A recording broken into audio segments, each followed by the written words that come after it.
ఇప్పటికీ మనం బదరీ పెడుతున్నాం అనుకోండి, మనకు ఒక మాట చెప్తారు ఏమండి, అక్కడ మంచు పడిపోతూ ఉంటుంది, పెద్ద పెద్ద మంచు శిలలు పడిపోతాయి, ఆక్సిజన్ తగ్గిపోతుంది, ఊపిరి అందదు, చాలా కష్టం, బస్సులు వెళ్ళవు అని. బదరీకి పరమ యథార్థమైనటువంటి ఒక రహస్యం ఉంది.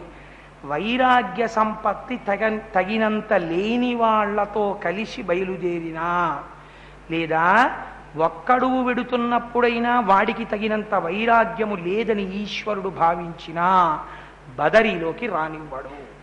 వాడు ఎక్కడో ఉండిపోయి తిరిగి వెళ్ళిపోతాడు. అందుచేత బదరీ క్షేత్రములో ప్రవేశించడం అంటే వైరాగ్యము ఉండాలి. అందుకని బదరీ ఇప్పుడంటే ఇంకా బస్సులు ఎడుతున్నాయండి, అప్పుడు అవి లేవు.